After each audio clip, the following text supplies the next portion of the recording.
Hi friends, here we are again with other 5 questions. Okay, to discuss. Now, first question. It's directly moving to the first question. That is first one. Explain. Can a body possess zero velocity and still accelerate? Explain with a suitable example. So the question is that in a system, can a body have zero velocity and still acceleration?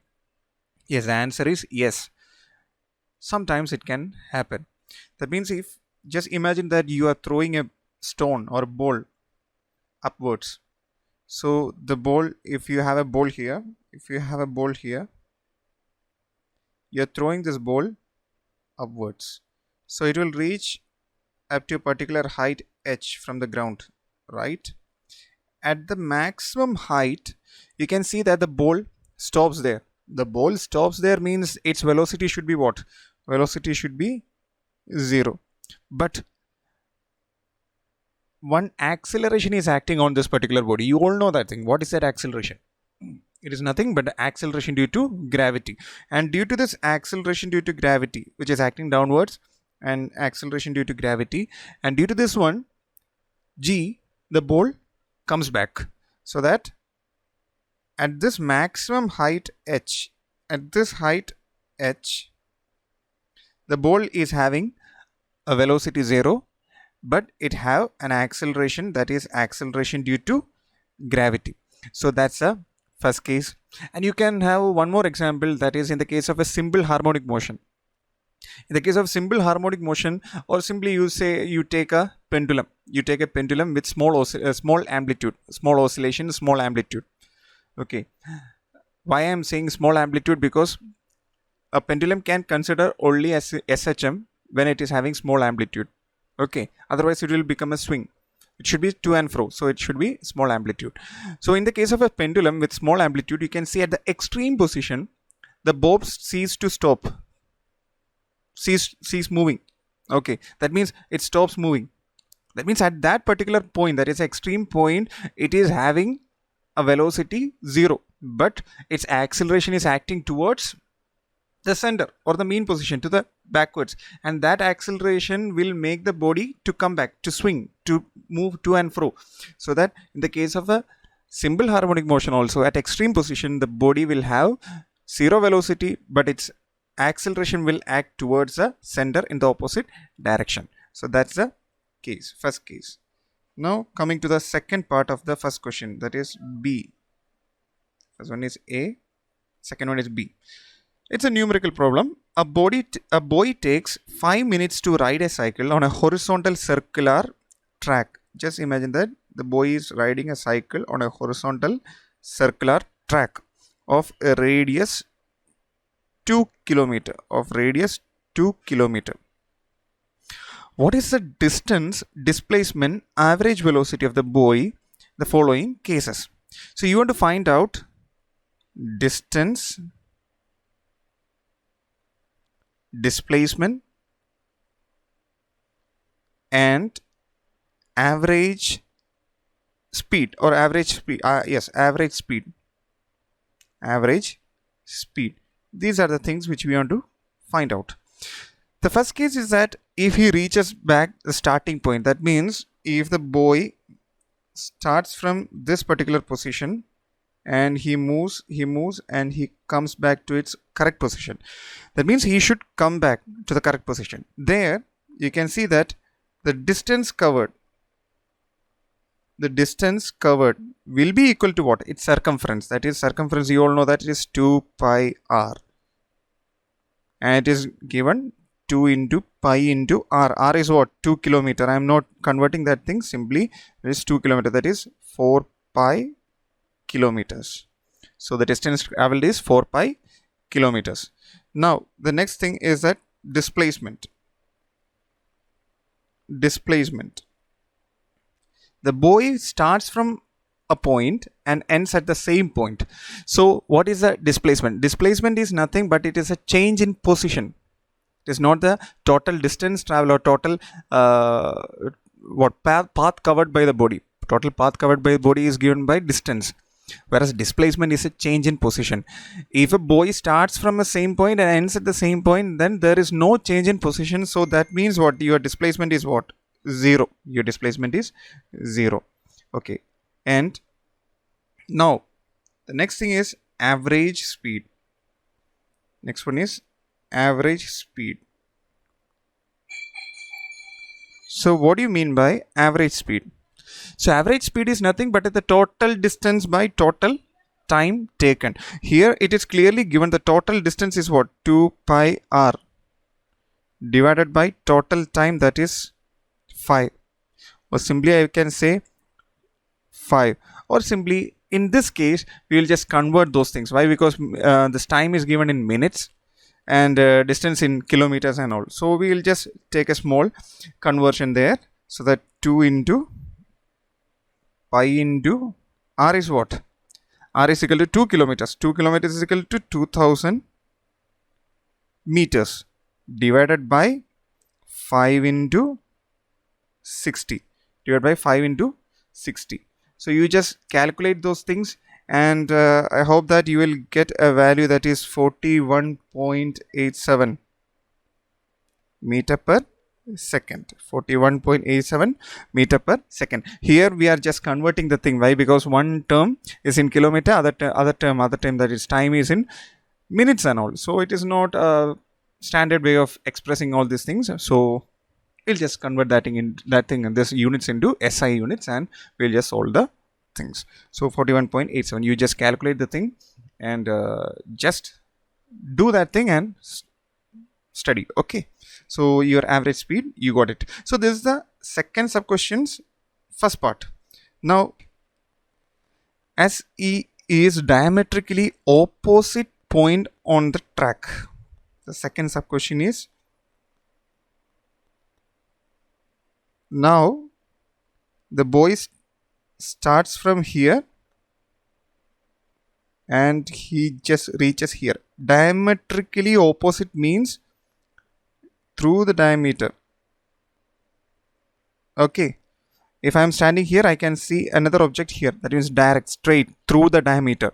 So the boy has started from here and he reaches this particular, started from A and reaches at particular point B. Now you want to find out the same thing, attributes, that is distance, displacement, average speed. Distance here will be equal to what? Distance here, the total distance is 2 pi r. So half the distance will be equal to what? 2 pi r by 2, that is pi r. Pi r. Okay. Now the next one is displacement. Displacement. So here you want to just say that, just analyze this particular case. Will the displacement will be equal to 0? No, it will not be equal, because it is starting from one point and it is ending at another point. And displacement is the shortest path covered by the body. The shortest path covered by the body. That is minimum distance from A to B is what? The straight line drawn from A to B. That is, you know that this one is R. So obviously this will be R. That means it is equal to 2R. Or simply I can say R is equal to what? 4 kilometers, right? R is equal to 2 kilometers. So 2 into 2, that is 4 kilometers. So your distance is pi r and displacement is equal to 4 kilometers. Now you want to find out the average speed. You want to find out the average speed there. So how you can find out the average speed? Here also same thing, total distance by total time covered. So total distance is equal to what? Pi r, and time taken is equal to what? Here we are just taking one idea, that is, if 5 minutes is the time taken to cover the whole distance, then half the time, that is 2.5 minutes. Here also we will just convert the units into SI units, that is pi r is equal to what? 2 kilometers, that is equal to 2000 meters divided by 2.5 into 60. 2.5 into 60 seconds. So here also you will get what? Here also you will get the same average speed, that is equal to 41.87 41.87. 41.87. Okay, you just calculate and see whether you are getting the correct option. Okay, now the second question, that is first sub question, that is state Pascal's law, and the second sub question, calculate the pressure on a swimmer 10 meters below the surface of a lake. So first we are just taking the Pascal law. So here I am just taking a closed system. I am taking a closed system, and I have a movable piston here, another movable piston here, and this thing is filled with liquid, some liquid, can be water or oil, anything. Okay, so Pascal's law states that the pressure applied to an enclosed liquid is transmitted undiminished to every portion of the liquid and the walls of the containing liquid. So here what is it? That means if I apply pressure here, if I apply a pressure here, pressure P1, this P1 will be equally distributed among the liquids present in a closed container, so that you will get an upward push here. That means a P2 here, and it is said that Pascal law states that in a closed system P1 will be equal to P2. Now the second sub question, that is calculate the pressure on a swimmer 10 meters below the surface. That means 10 meters below the surface of the lake. Just imagine that there is a lake and there is a swimmer here. There is a swimmer here. Okay, and this swimmer is 10 meters below the lake. So you want to calculate the pressure experienced by the swimmer there. So here you know that pressure is equal to what? Pressure is equal to H rho G, where H is the height from the surface, that means, or the depth. You can see the depth. So here depth is given 10 meters. Rho means what? Density of here liquid. It is nothing but water. So density of water is what? It is equal to 10 raised to 3 into G is what? 9.8. G is equal to 9.8, and you will get the answer, that is equal to 9.8 into 10 raised to 4. 10 raised to 4. And what is the unit? Newton per meter square. Newton per meter square or Pascal. So here you will get 9.8 into 10 raised to 4 Newton per meter square. But here one more thing is there, as it is open, the surface, here the surface is open. So here one more thing is coming, that is the atmospheric pressure. So the total pressure acting will be what? The total pressure will be acting is equal to what? P atmosphere plus this P atmosphere plus this P. So that's the case there, but you need to derive this thing. So get the answer this thing, and at last you write P total is equal to P atmosphere plus the P. Okay, so this is about the second question. Okay, now the third question, that is a stone of mass M. Stone of mass, that is equal to M, and velocity U. Velocity U at an angle theta with the horizontal. Derive an expression for the time of flight. You want to find out the time of flight there. Just imagine that you have a projectile motion. You are throwing the stone in such a way that it is having an initial velocity U, and theta is the angle with respect to the horizontal. And now you want to resolve this velocity into two components, that is horizontal component. As theta is coming here, this will become U cos theta. As theta is not there, this component will become what? U sin theta. So you have two components there, U cos theta and U sin theta. Now from the simple equation, that is, you all know that S is equal to what? S is equal to ut plus half AT square. You know this thing, right? So here in this case, I'm just taking the horizontal, not horizontal, the vertical components. The vertical components, that is y is equal to, vertical is equal to y, instead of s, this will be the vertical, right? So y is equal to u. U means what? Initial velocity u t minus, because here acceleration due to gravity is acting downwards, so minus half g t square, half gt square. Now just you itself say what will be y. What will be y? Because y is what? Displacement, vertical displacement. From the beginning you throw a stone, it will go up, up, up, up, and reaches a maximum point, that is this particular point, that is maximum height, and then it will come back, come down, down, down, down, and it will reach the same position from where it starts. That means its displacement will be equal to what? The previous question we have discussed that thing. The displacement start from one point and ends at same point. The displacement will be 0. So here the y will be equal to what? 0. So 0 is equal to u.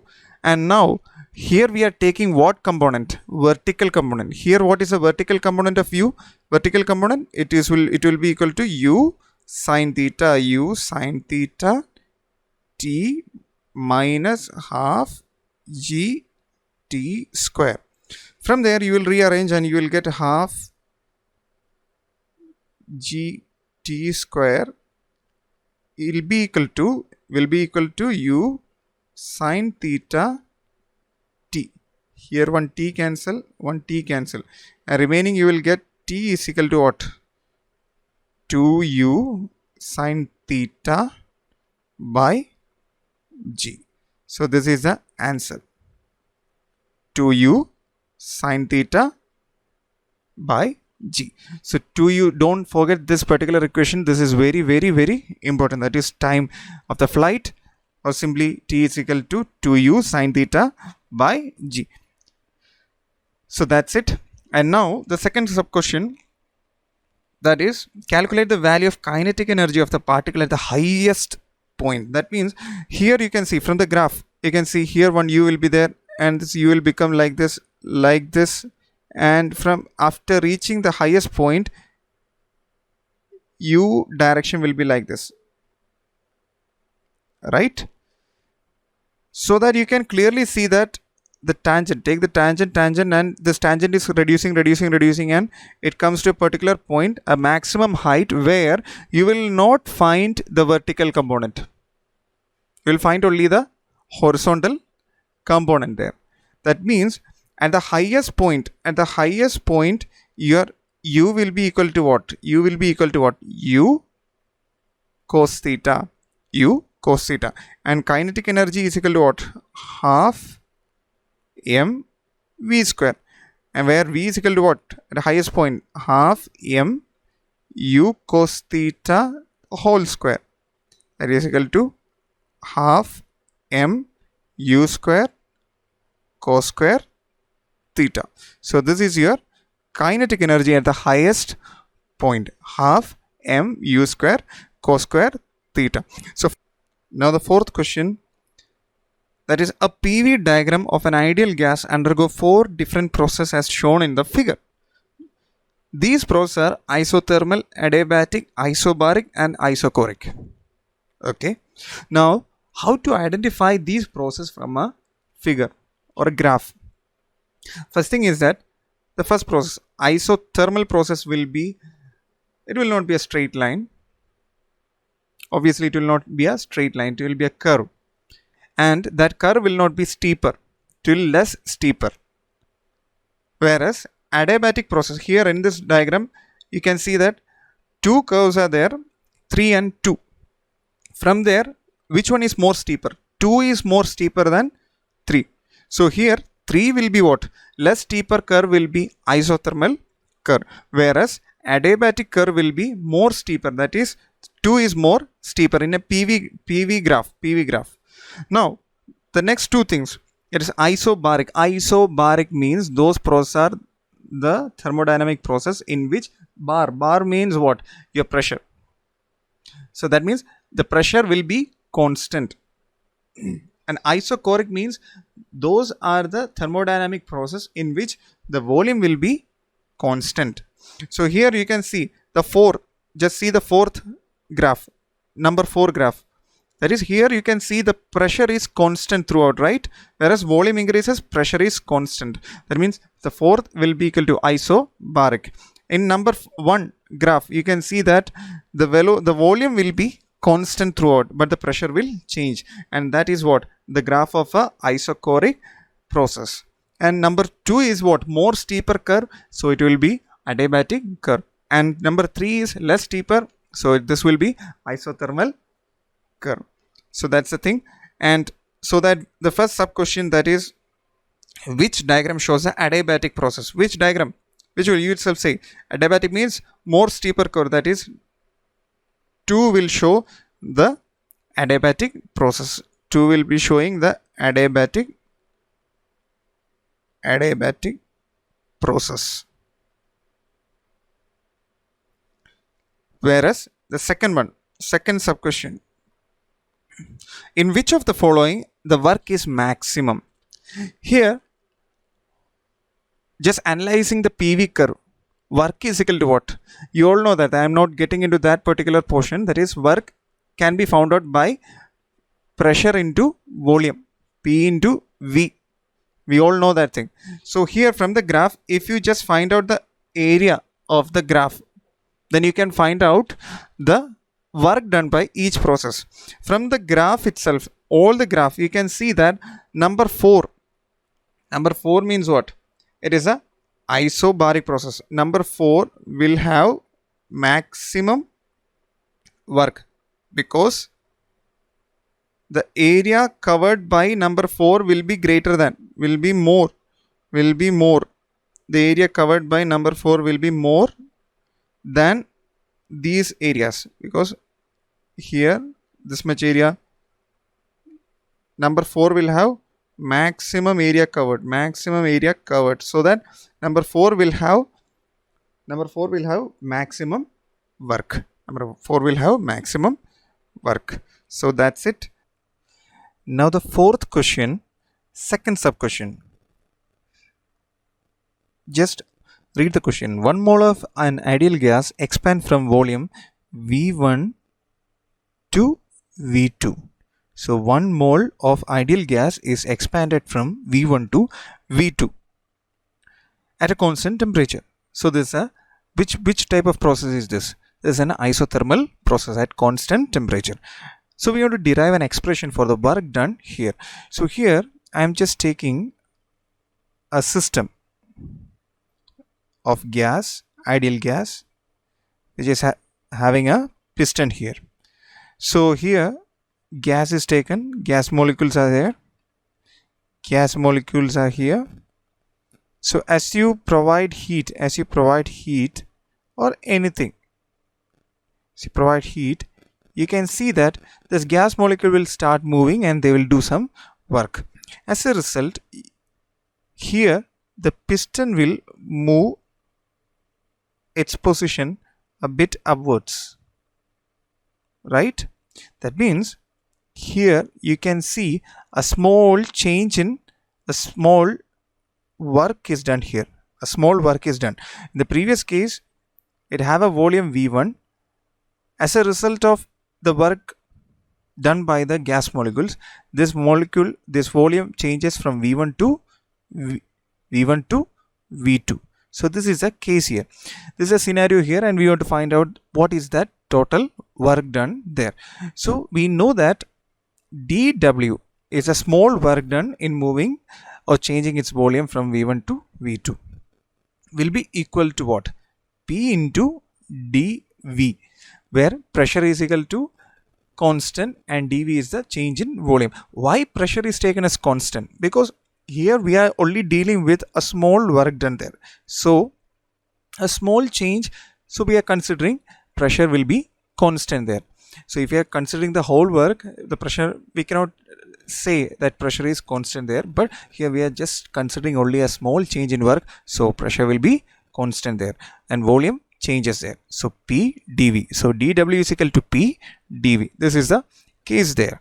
Now in order to find out the total work done, what do you want to do? You want to just integrate d W, that is small work. You want to integrate that small work from where to where. What is a changing variable there? Volume. So it is from V1 to V2. Okay, fine. So that you're just substituting the value V1, V2 and P, D, V. This is an ideal gas, right? So PV is equal to nRT, where N is equal to 1, that is 1 mole. So that will be equal to, or implies, that is RT. So PV is equal to RT. From there I can get the value of P as equal to RT by V. If this is equation 1, then obviously this will be equation 2. 2 in 1. You are substituting 2 in 1. So what will happen there? So W is equal to integral V1 to V2. Instead of P, I am writing RT by V dV, where R and T both are constant, because R is constant, gas constant, and T is what? In an isothermal process, T is also constant. So I am taking that RT out. Integral V1 V2 by 1 by V dV. So now there comes an integral equation, right? So this is having a form. I will show you one form, that is integral 1 by x dx will be equal to log x, and this log is to the power e, exponential. So here this work, by using this particular formula, W will be equal to what? RT integral 1 by V dV. So it will become log NE V. So here it's a integral values are given there, right? So definite integral, so that upper limit should be given V2 and lower limit should be given V1. Okay, so you know that RT upper limit minus lower limit ln E V2 minus ln E V1 log A minus log B, that is equal to log A by B. So more precisely RT ln E V2 by V1. So this is a main equation, that is W, or work done in an isothermal process, is equal to RT ln E V2 by V1. In this equation, this log is to the base e, exponential base. So if I want to take that to the base 10, what I want to do is I will just multiply it with a number 2.303 RT log to the base 10 V2 by V1. So in some textbook you will see this equation also. This is a basic equation, that is 2.303 RT log to the base 10 V2 by V1. So fifth question, the value of acceleration due to gravity is g is same for all objects at a given place. Does the body have same weight at what? At the equator and at the poles. Explain. So here you can see that our shape of our earth is not correct sphere. Instead, it is having a flattened surface at the top and the bottom, and it is somewhat bulged at the equator. So this is equator,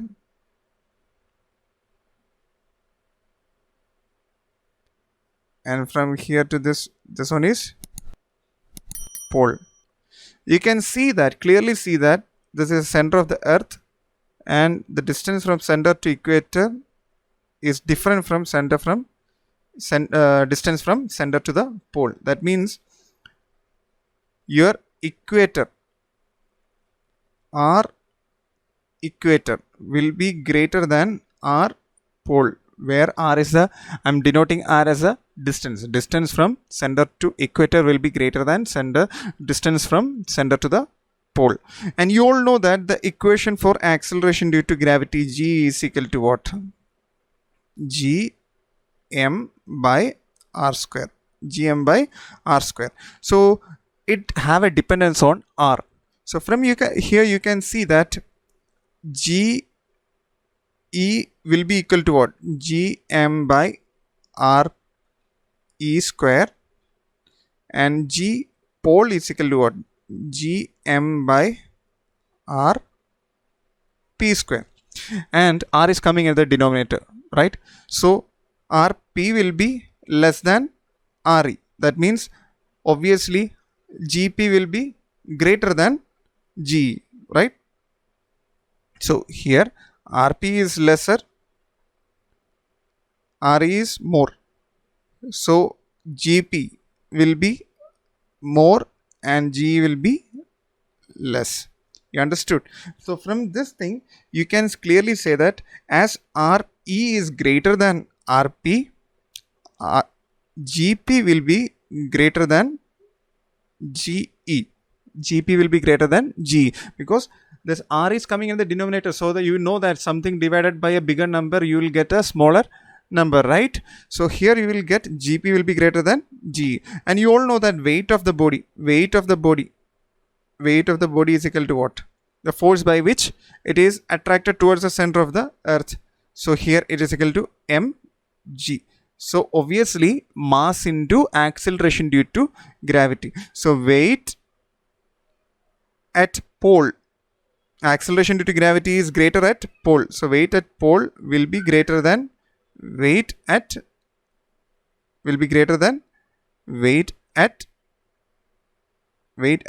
equator. So this is the answer for the first question.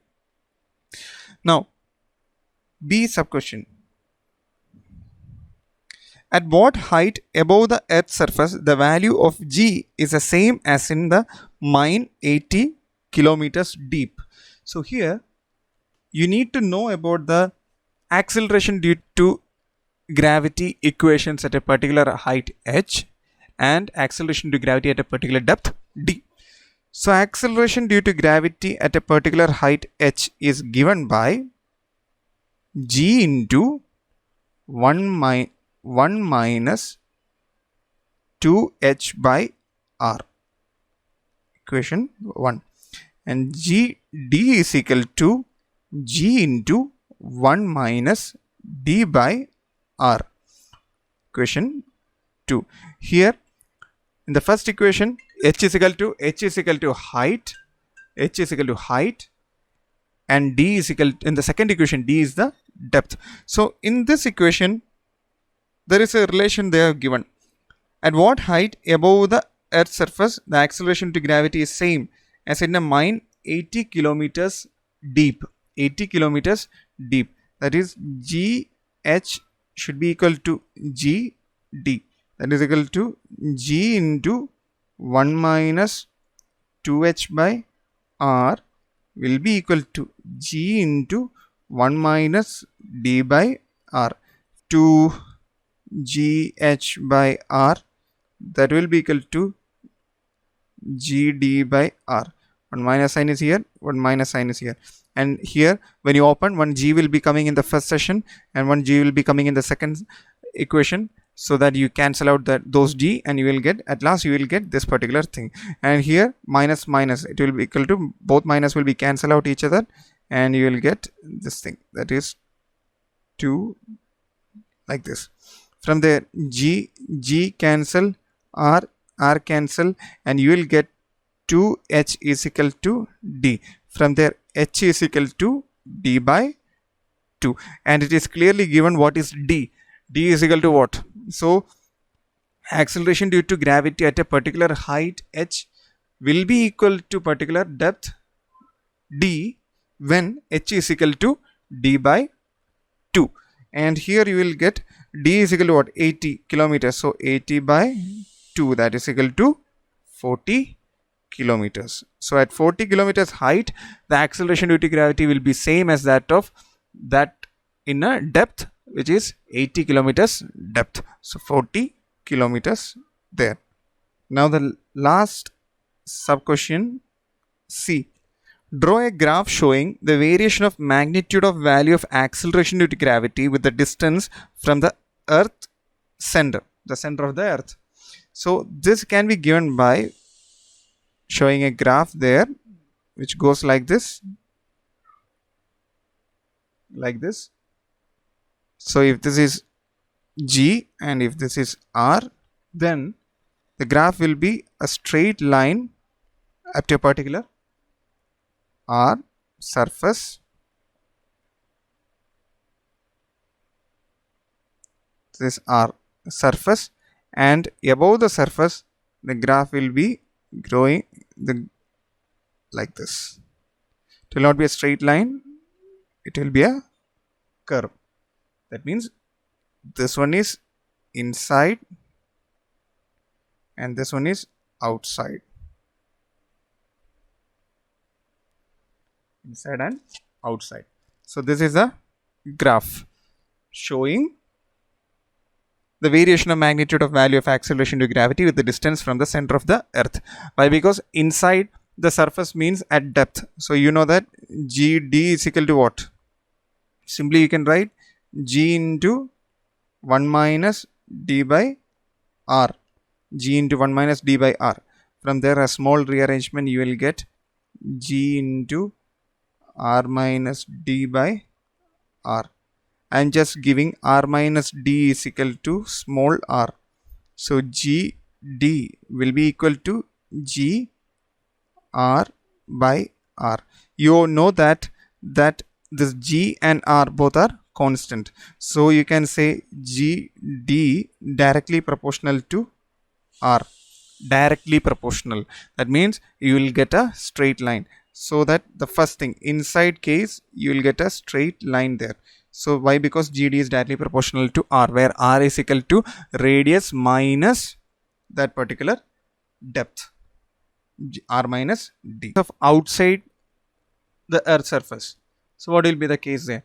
You know that the equation goes like this, that is G height will be equal to G into or G divided by, actual case is G divided by 1 plus H by R the whole square. I'm not getting into that details. This is the actual equation. So from there you will get G.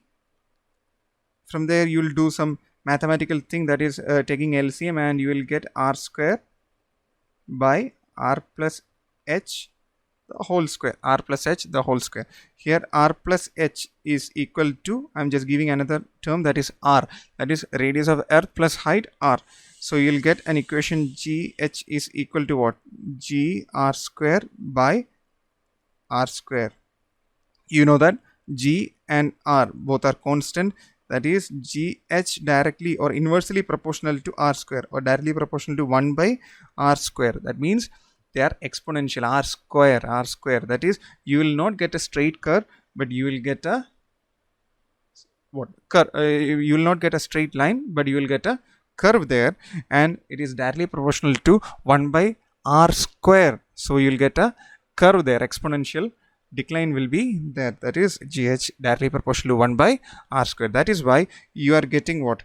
A curve there instead of a straight line, and it is decreasing, a decreasing curve. Things.